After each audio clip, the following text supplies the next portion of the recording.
We are live. What's up? What is up? What is up? All right, so we out here with the M3 today. Let me turn this around. All right, we got the E92 M3. Alpha is behind me.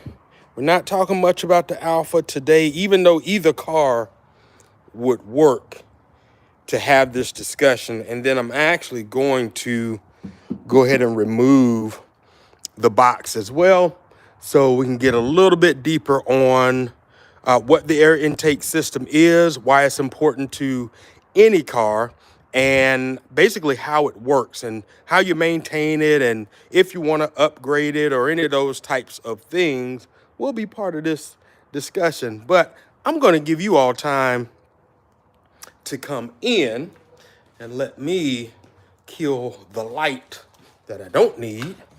Man, I need to grab my coffee. Where did my coffee go? Oh, you know what? I think I brought it out already. I think I did. Yep, I sure did. I put it on the cart. Whoo! What is going on with everybody today? Now, this is a little different because this live is vertical and it's gonna, I'm gonna have to work around that a little bit because I'm used to going, my regular wide or horizontal angle, but that's okay. We'll make that happen. Let me get the iPad opened up as well so I can manage comments, see what you all are talking about. I want to know where you all are from when you tune in. I want to see where everybody's coming in from, get a gauge on where this content is, where it's going, who's seeing it, and if you all are just interested because you're interested, or if you're car people, if you're a car guy or gal like myself, car guy, um, and what that looks like. All right, so let me get tuned in. Where are we? Let's go. And I am going to let me get my tool set up. All right, let me know in the comments where you're coming in from. And so I'll let you. All right, let me see if I'm able to see comments on the side. I think I am. If you do. All right, can we change this filter up? One a little brighter now. Make it pop a little bit. Yeah, a little bit of color. We out of color. We like almost like bland. All right. So let me get into the first thing I want to do. Let me get my tools ready. Let me get this iPad out of the way. If you didn't know, the E92 had rod bearings changed recently. So I am doing so I'll talk a little bit about the project first while I kind of wait for people to come in. So a little bit about the project. This is a 2012 E92 M3. It's got 174,000 miles on it. That's a lot of miles for any car, let alone E92 M3. The big conversation about this car is this S65 engine, in that it has rod bearing issues, or at least it has had rod bearing issues. So that was the big thing about driving this car the many miles that I did without doing the rod bearing. So there has been a series dedicated specifically to that. So I will talk more about that, and we're gonna have fun with that. But either way, today we're gonna get into this intake and talk about what this is. So, the way the engine works, if you do not know this, for any of those that don't know or just curious, the engine, we buy fuel, right, for the engine, and the fuel mixes with the air that flows through. Typically, we're flowing through the front, depending on how your car is set up. This M3 is set up where air comes up through here. It funnels in through this chamber here into the air box. And because you don't want trash and stuff to go from this tube into the engine, you have a filter that kind of blocks out the leaves and anything else, bugs that might come through the air duct. And then that goes into the engine, mixes with the fuel that gets ignited by these spark plugs. So when you hear about spark plugs, that is the function of the spark plug. There's a certain ratio of air and fuel that is mixed in, ignited. Your phone, excuse me, your car, my phone is going off.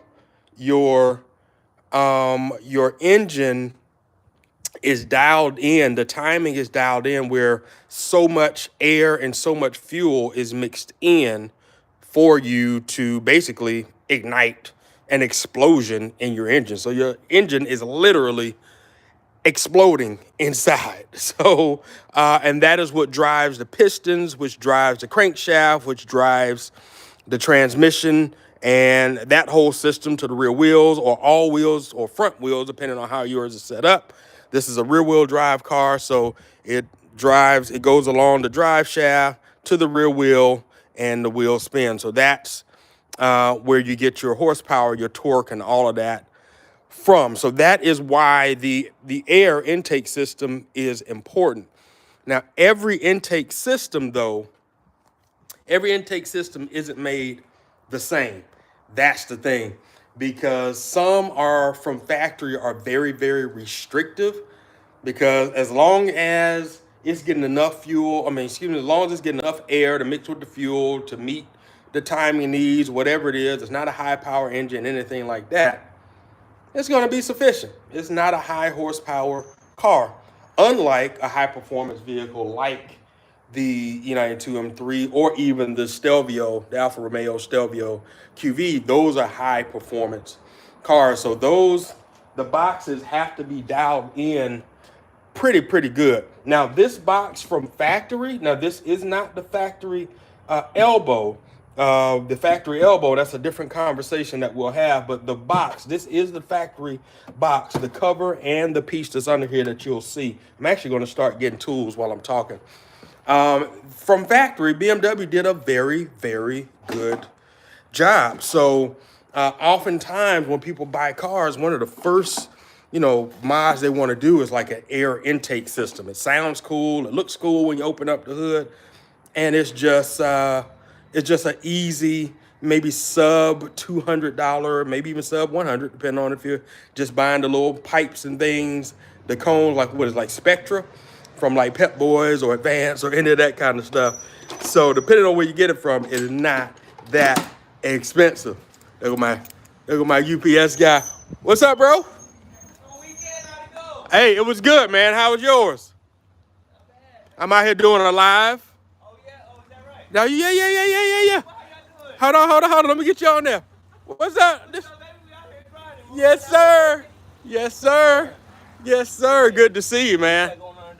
Just this, and then gonna finish doing some editing. So I did that series, so I still got more to film, and but I got a whole lot to edit, so I got to get to it.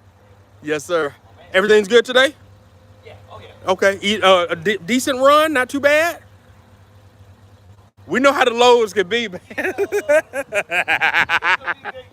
That's what's up. Be blessed, man. Appreciate you. You too. Oh, man. That's my guy to be delivering all these parts that have come in for this car. I got a bunch of boxes back here. Yep. Oh, y'all don't want to see all that mess. Anyway, that's my guy right there.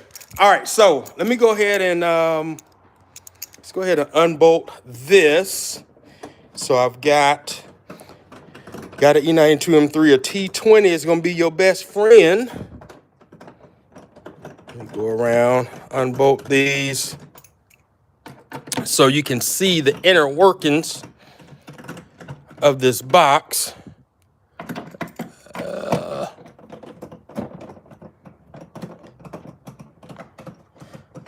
And, oh yeah, V8. The beauty of this M3 is this is the only M3 that got a V8 engine. Now, BMW makes V8 engines. It's not I just heard one fall. It came all the way out. Wow, that's a first.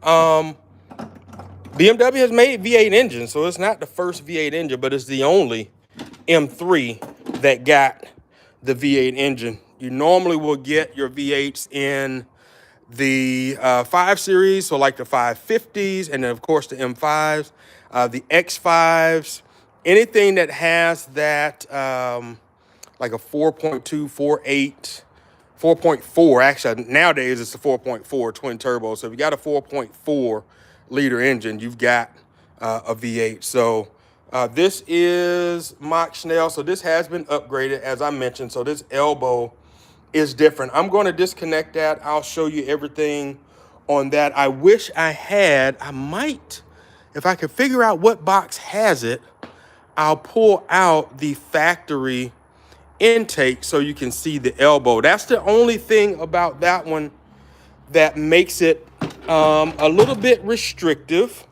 But before I forget, let me get that. Is this too big? I might have to get the smaller one. All right, one of the good tools to have is this magnet. I think it's going to be too big. I would need to get the box up. Let's see, will I? I don't know. All right, is it? Hold on. First off, are these metal? Okay, yep, they're metal. You have to check and see. Some of this stuff isn't hold on. Some of these pieces aren't, a magnet's not gonna work. Now I'm stuck. Okay, let's get down in there. There we go. I got it. Come on up. All right, let me grab you by hand in case you come off. All right, there we go. All right, put you here. I just screw that back down in there. I'll just leave that there for now. All right, let me see if I got any comments. Anybody letting me know anything? No, you can't see my passcode. Let me just do my face. Come on, man. All right, let me put this on me while I get in here. All right, I just want to see what's happening in the comments. I think I'm going to have to switch out to, let me just switch out to this. Yep, let's switch out to this. There we go. Discover your new Hyundai. No, you ain't got to discover anything. Especially not a Hyundai. I'm not a Hyundai guy. Probably got some Hyundai folks in here.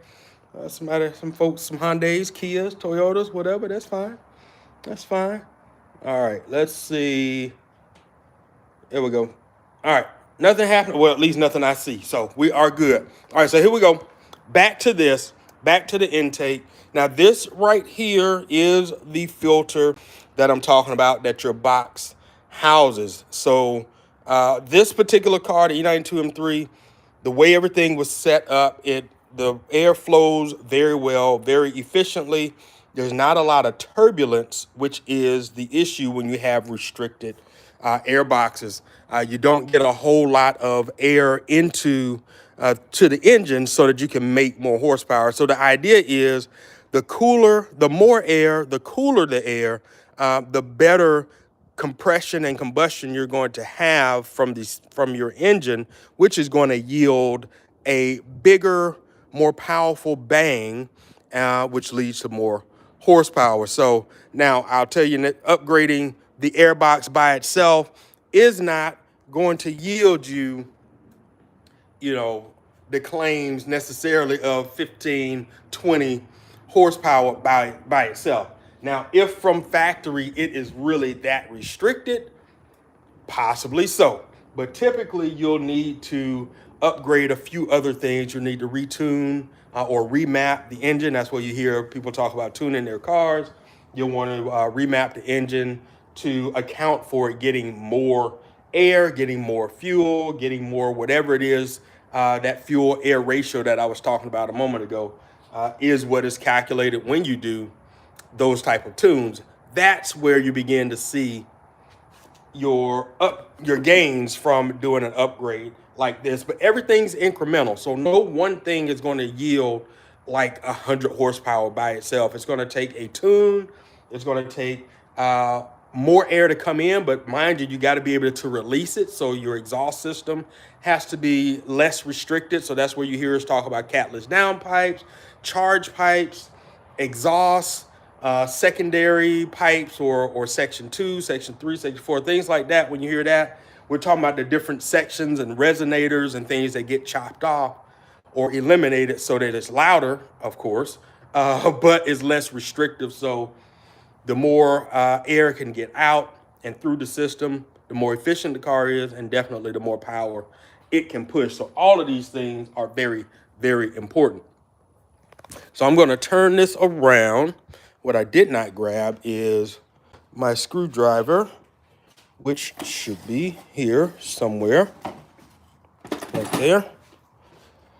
All right, let me go ahead and I'm going to release this. Release the cone. Oh, I almost forgot about the most important part to this. I don't have a paper filter on me. This never had a drop-in, what you would consider a drop-in filter. I'm trying to remember. Did it? No. The filter was always shaped like this. There are certain cars, you may have one where you have a square or oval or whatever it is, and you literally, it's called drop-in because you drop it into a tray. The Stelvio QV is like that, where you do drop that into a tray. That one never had the paper filter. Well, it had it from factory, but previous owner or the first owner replaced that with BMC. BMC is basically a reusable filter like this one from Mach Schnell. It is, I say, one of the better upgrades that you can do when it comes to just a simple wanting to give your car a little bit more ability to breathe, but still filter out the junk, the leaves, the debris, bugs, things like that, with going away from paper. Paper filters typically are going to be very, very dense, meaning it's not letting a lot of air in. And it's only one-time use. So once you remove that filter, you're basically buying another filter. So sometimes those filters are only, 10, 12, 15 bucks. Other times those filters are, they're a little bit more. That one, you're talking to Stelvio QV, a paper filter is a lot more expensive than probably a Kia, I don't know, name a Kia. So probably more expensive than that. But that's the win for something like this. You actually just clean it up with using a solution, a spray from like Mach Schnell, not Mach Schnell, but from K&N. K&N has a spray, a lubricant, a cleaner and a lubricant.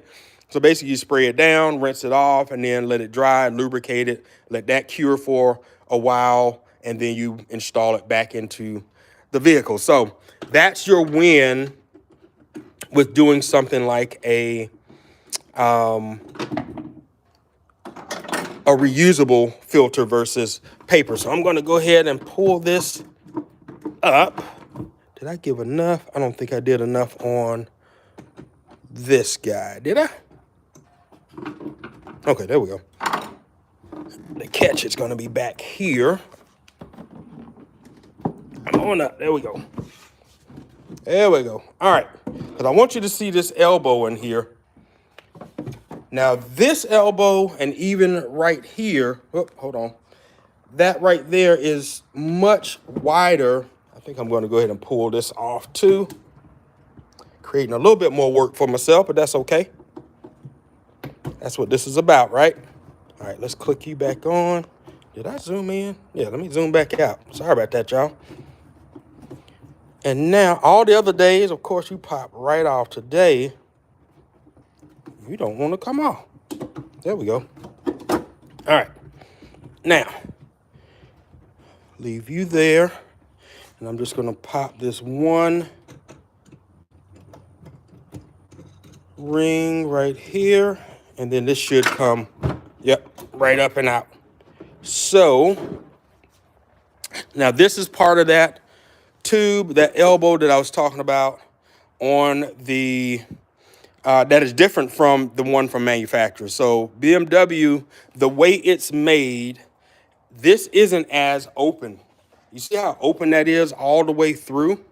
There's virtually no restriction, zero restriction. So air gets to funnel right through to the plenum, to the air intake plenum. Throttle bodies are under this. I'm definitely not taking this thing off, so you can see that. That is a lot of work. But under here are individual throttle bodies. This is a V8, so it has 8 individual throttle bodies. That means they have these little flaps that open and close to let air in. That's the air that mixes with the spark plugs that ignite the fuel, as I mentioned earlier. So the big part about having restrictive intake systems is, again, that's less air that's able to get into the engine, so therefore you're not getting as much horsepower or efficiency, and that is affecting your gas mileage. Overall, that is affecting your MPGs. So this is one of the reasons why you would upgrade your intake system. If you are a person, you're looking for some kind of way to maximize the efficiency of your engine without spending a lot of money on tuning the car or anything like that, just the basic stuff, the drop-in filter or replacement filter for your car that is reusable, clean it, you oil it, put it back in, that's a win. When it goes to the whole system, then you're looking at doing something like Mach Schnell, you're looking at AFE, you're looking at K&N, you're looking at a few other, I think BMC has a full system. So there's other brands that are out there that make something for your car. K&N is something that I've known for a long time. It was one of the first filters or drop-in filters that I put in. I think I had a Dodge Dakota. I think it was a 2.9 liter V6 in the truck that I had. So that was one of the first things that I did. And did it make a difference? Did I notice it? Very negligible. If it was, very, very little difference. But again, I didn't tune it. I didn't do all the other things. I did do some exhaust. I made that thing loud. But yeah, it was one of the first brands that I was familiar with. So yeah, there are other brands out there. So you just have to go to their website, look it up, or go to your local shop, your Advance, your AutoZone, or O'Reilly's, wherever you go. Or if you have a BMW, go to ECS Tuning. You can get this right there at ECS Tuning. So shout out to those guys. Man, they really took care of me on this run. Looking forward to doing more work with them. So, and I'll just plug that. Turner Motorsport, power steering, reservoir, triple baffle. It's the real deal. It's the real deal. So shout out to ECS Tuning for that. Now, back to the airbox. So when it comes to upgrading, that would be a reason why you would want to upgrade your intake system. Is it a must? No. What is the cost that you're looking at? Each application, it depends on the vehicle. It depends on if they have multiple stages. Most times they just have a single stage. This was considered a stage 2 kit.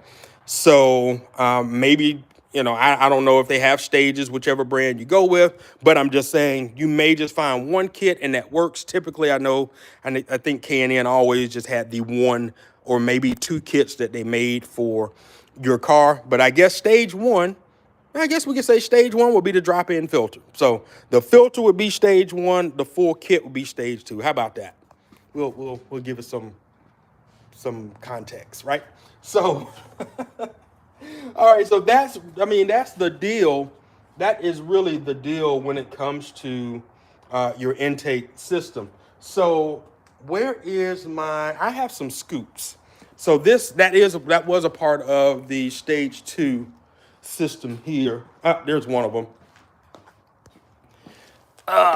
You just pour this out. Okay, it's crazy dirty. But this is one of the scoops of the 2 that it comes with.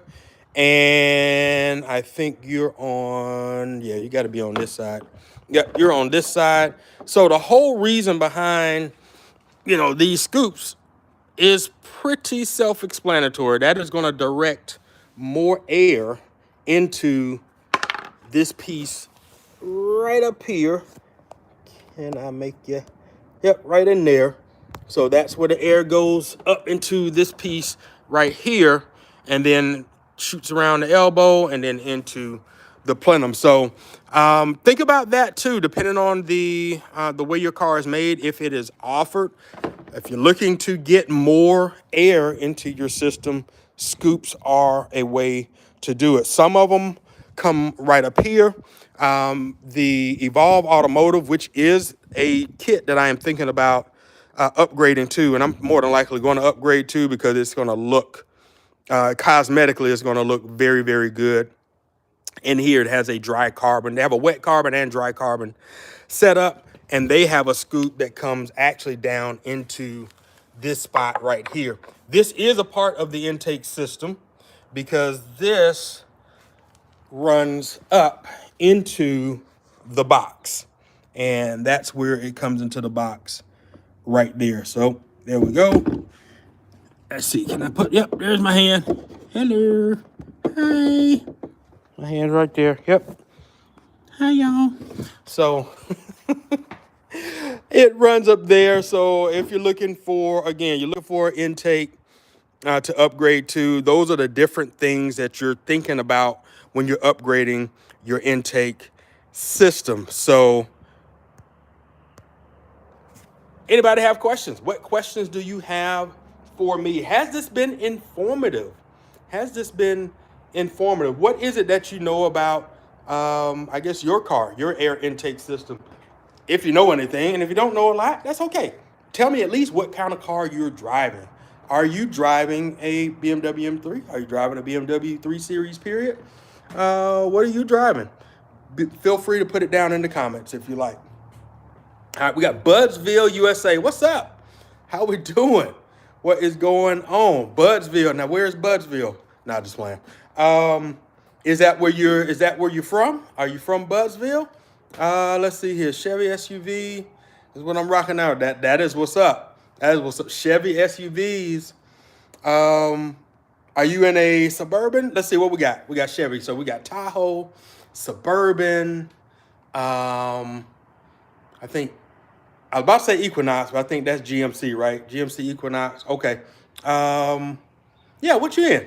Oh, dang, Equinox. I didn't even see that down there. That's what's up, man.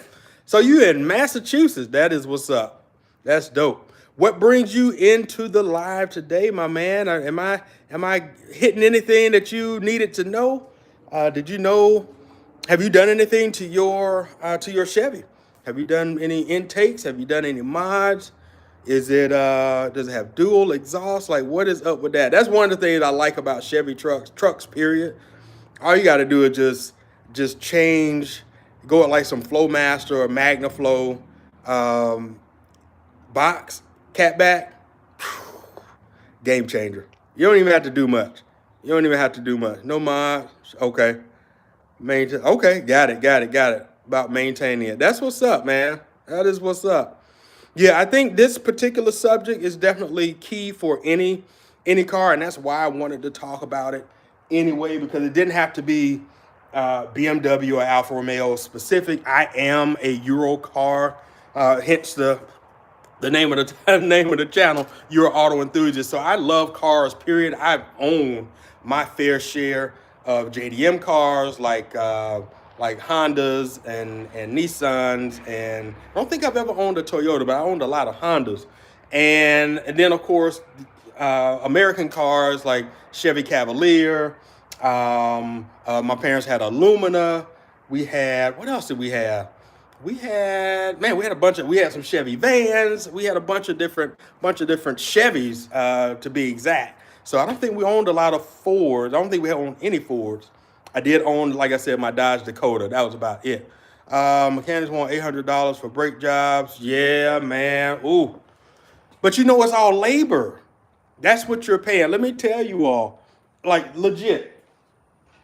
If you bought, let's say you bought your drop-in air filter to take to your local mechanic, you know, that air filter probably cost you what? $25, $50 on the high end. And then they're charging you what?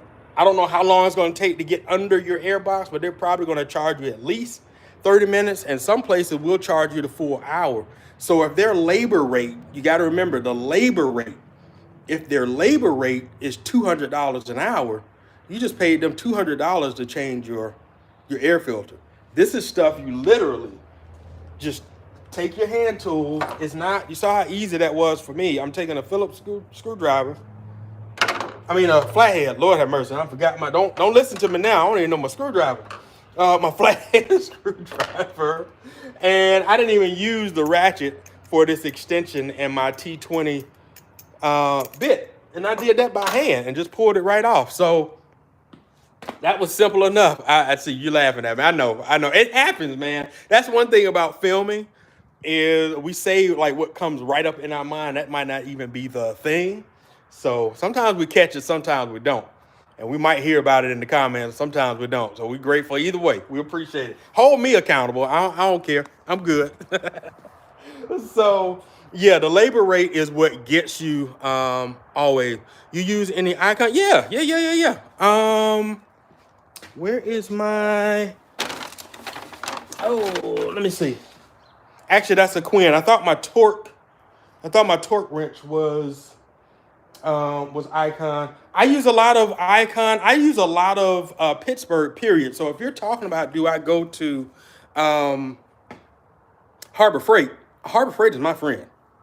Harbor Freight is my friend. I like Harbor Freight. I haven't had the need yet to spend a lot of money on like Snap-on tools or any of the other high-end tools. Now, do they have warranties and things like that and you can replace it? I assume that's the win with going with Snap-on is the quality. And it's like buying, I'm going to use this example. It's like buying a generic purse. You know, if you got a lady in your life, them buying a generic purse or even a knockoff Louis versus going to the Louis Vuitton store and buying the Louis. The beautiful thing about buying the Louis, yeah, it's going to be way more expensive, but number one, it increases in value.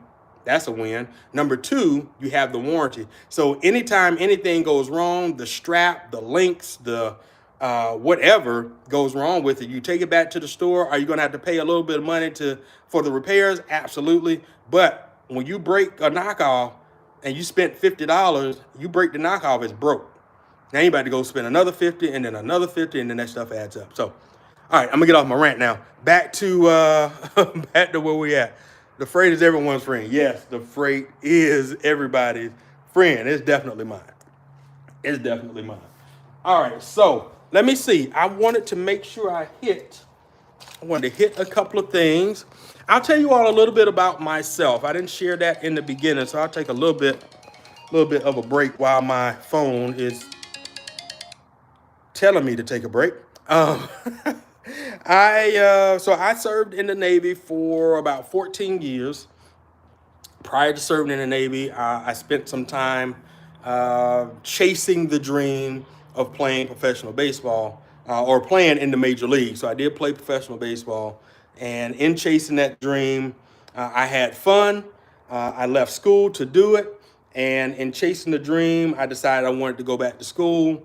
And one of the ways that came up on the forefront for me to do that was to join the military. Of course, it would be now was post 9/11. It was in Montgomery GI Bill at that time, but post 9/11. And when I went in, I worked on aircraft. So I actually worked on F/A-18s as an aviation electrician.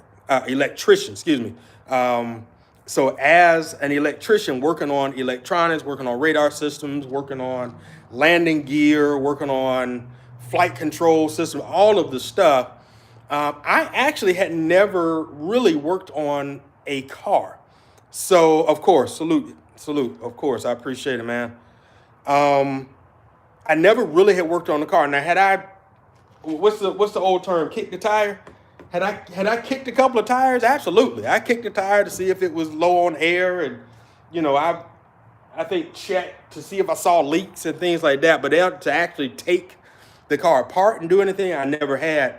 And the Dodge Dakota that I said I had, it was having an issue starting up, and it was determined that it was the starter, and the starter in that car sat right under. On the undercarriage, I think just inside, not inside, but just on the outside of the subframe. So it was something that I could get to. And I think that's what I did. I went shopping around to see how much it was going to cost to do it. I was working at Advance Auto at the time anyway. So I already got a discount on parts. I could get the part, a couple of $100, wasn't going to be much. And the rate that they were charging, I was like, OMG. We got an auto skill shop. Mind you, I was in Virginia. I was at Naval Air Station, Oceana, Virginia. I was part of VFA 106. And in Virginia, that's Virginia Beach. In Virginia Beach, we had an auto skill shop that was open and available, not 24/7, but anytime I wanted to go use it. So I was like, man, if I can spend all of these hours upside down working in the cockpit, in the wheel well, way up on the, on a wing or the tail of this F-18, surely I could do the work on my truck. So I took on the first job of changing the starter on my Dodge Dakota. Needless to say, it was a success. I actually broke something in the process. I broke the nipple to the charcoal can. So that's part of the evac system in the rear of the truck. What I ended up doing, I was laying down, working, moving. You get to squirming around and pulling and tugging. And I ended up kicking just out of instinct or a reflex. So I kicked, and I just remember hitting that thing. And when I looked, I saw the hose was dangling. So I say that to say, be mindful when you take your cars to the auto shop, because if you think your intuition tells you that, hey, that was not broken beforehand, sometimes that is the case, because I learned from my own mistake that, yeah, that shit does happen. Sometimes they do break some stuff in the process of fixing something else, and then pass off the breakage, pass off the damage to you. So that's why turning a wrench on my own cars is important, because yes, I have been places where they are super transparent. My independent mechanics that I had that worked on my Mercedes. So I used to own a lot of Mercedes before I went to BMW. And I had an independent shop. I lived in Atlanta, so a couple of independent shops. And these are guys that used to, they used to be the general managers and things like that for Mercedes of different places. I think I can't remember the name of the one in Atlanta, or one of the ones rather. But he had been like a GM there, and he opened his own shop. So you're not paying as much. His labor rate, I think at the time, was about $125 an hour. Mercedes-Benz, if you went to the dealer, was easily $200 an hour. So in going there, he would share with me what needed to be done, why. And the beautiful part was, if there was something that happened while they were working on it, they would be forthcoming and transparent to let me know. If you're going to go to an independent shop, man, if you could find a gym like that is willing to be transparent and walk you through the process versus just trying to take your money, that's a win. That's the play right there. All right, let's see. Buzzville, USA said, I dropped it off to get the brakes done. They called and said they were done. When I picked up the trucks, the brakes were soft and wouldn't stop properly. They told me I had to wait 4 days until after their vacation to fix the caliper problem, even though they knew about it. Wow. Yeah. That's what you run into. Those are the things you run into. And I am grateful for the shops that I have had. I've had some bad experiences, do not get me wrong. But I am grateful for the 2 to 3 shops I've had in the last 20 years that if I couldn't do it myself, I took it to them to do it. They did a very good job. That's all I can say. But follow your intuition.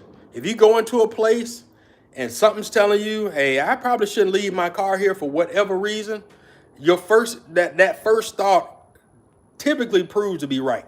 It damn near every time proves to be right, because something happens that lets you know that you shouldn't have gone to that shop. Whether they didn't do the job right, or maybe they do the job right and, I don't know,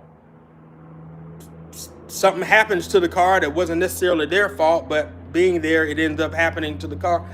I'm just saying, just follow your intuition, especially when it comes to cars. If you're not willing to work on it yourself, if you can't work on it on yourself for yourself, and I know people that it's difficult to get under a car, to be, you know, in certain positions trying to get to bolts and things like that is wear and tear on their body. They already have injuries and things like that. I get it. Not able to work on the car. Just scout out, go through the reviews, the reviews of people that have gone to the shop, see what the common denominator is. Sometimes these reviews are bogus because the context is not there as to what actually happened. But go through the reviews, go there, talk to them, you know, see if they're knowledgeable about the things that they do. Ask questions.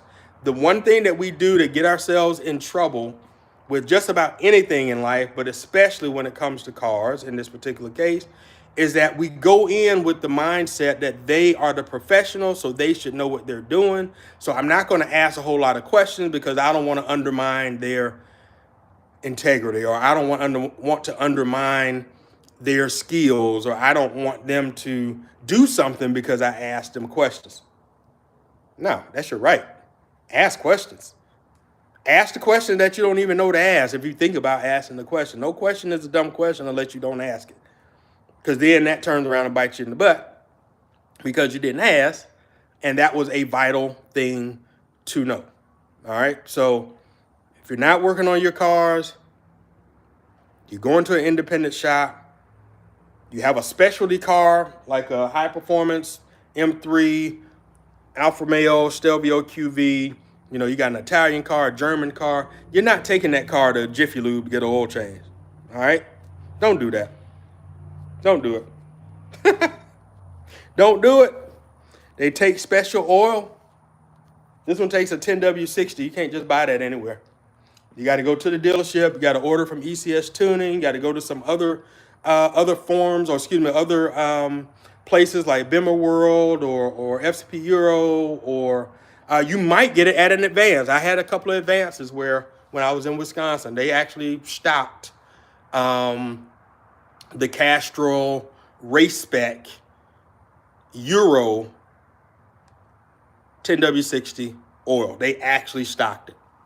Super shocked that they had it, but they did. They carried it. And if they didn't stock it, they could order it and have it the next day. So it was pretty dope. Let's see. You spent about $1,500 there, man. Yeah, labor. Always labor. Pay them to fix the APS issue, and they never did. Yeah, well, it sounds like you got to go to a different shop, man. You definitely got to go to a different shop. Once you get burned one, don't go back. Don't go back. You don't owe them anything. You don't owe them anything to go back. Please. All right, I just got the, want to go back to the air filter for a second. So just went into the M3. This is what it looks like. It is Fox Red interior. Am I zoomed in? Let me make sure I'm back. Yep, Fox Red interior. That was one of the non-negotiables for me when I got this one. It is dual clutch. Trust me, I grew up with manuals. My first car, I could not even get my first car until I learned how to drive a manual. So have I ever had fun driving manuals? Absolutely. This car rips. I enjoy it more. I've lived in big cities, and living in a big city and driving a manual is not fun at all. I don't care who you are. That ain't fun. Traffic, that is not fun. That is not fun. No way. And that's wear and tear on your gears. That's wear and tear on your clutch. That's not good. Not at all. So if you're in a place where you have open roads mostly, or you're not in a lot of standstill traffic and things like that, then yeah, driving a manual is the play. Trust me, I would have it. Now, having played ball, having served in the Navy, my body has been worn down a bit, and I actually had patella tendon surgery a couple years ago. It ruptured, got repaired, the whole nine, and it's in my left knee. So I am glad that I have this car, because I would have had to sell it. My knee does not like pumping on a clutch all the time. So I had somebody say, somebody before in some comment on some reel, some short, something about driving manual, and I get it. I love a manual car. I have the experience of driving many manual cars, but yeah, it's DCT for me. And whatever you choose to drive, you enjoy it. That's the one thing I will always say: enjoy what you're driving. You get to decide what you're driving. Absolutely, absolutely. So the whole reason I pulled out the manual. Let me go into this real quick. I want to talk about the interval so we can, this pretty much will close out the discussion on the air filter. Unless, again, if y'all have any questions about it, feel free to ask. But, these can be hard to come by. BMW does have an electronic one. Let me see if I can pull that up on my phone. And I don't know about your car, but if you're on a BMW, there's BMW driver's guide. All right, it tells you about the different ones, the years, all that good stuff. All right, I need to log in. Haven't been in here in a while.